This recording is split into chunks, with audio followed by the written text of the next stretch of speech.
Watertown City School District has transitioned the entire district to virtual learning for a month due to a rapid rise in COVID-19 cases. Up until now, the district has been able to avoid closures due to adequate staffing and little impact on students and faculty. However, this shift is attributed to gatherings during the holiday season. That's something that a lot of people don't understand when you say, there's little to no impact. Yeah, there's always an impact. When somebody tests positive, there's always an impact.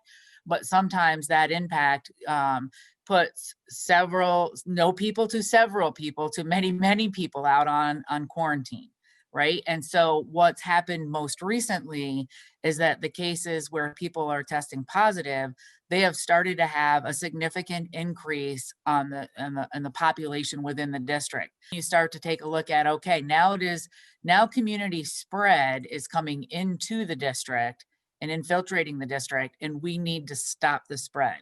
And the way that we stop the spread is to keep people separated from each other. According to Labar, a large reason for this decision was the impact on critical staffing, which involves teachers, food service, and nursing. But we have approximately close to 50 employees and probably double that in the number of students.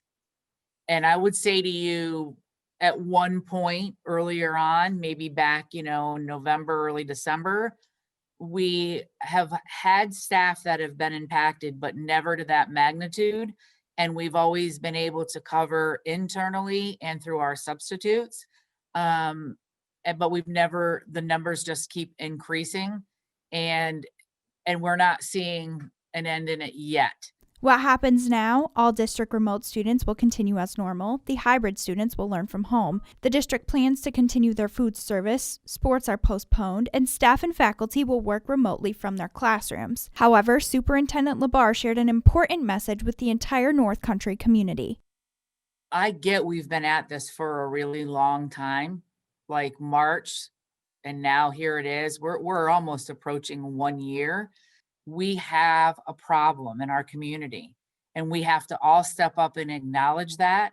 And we have to do that for each other and for our children. Our children deserve to be in school. We miss them. We want them in school. For some of our kids, we haven't seen them since last March. And, that makes me really sad. Friday was probably one of the toughest days in my career. I know I'm focusing on school-age children because that's my job as superintendent, but I also think about our elderly community, and I think about our most vulnerable population. Sometimes we all have to make some personal sacrifices for the safety of other people. And I think that's my message today, is that it's all about me attitude is got to stop. Again, we've all done such a great job up until the holiday season. And I would say to you, let's get back to all of those things that we were doing, because we know, looking at the data, those things were working. The Watertown City School District plans to reevaluate their plans for reopening at the end of the month. For ABC 50 Now in Watertown, I'm Isabella Colello.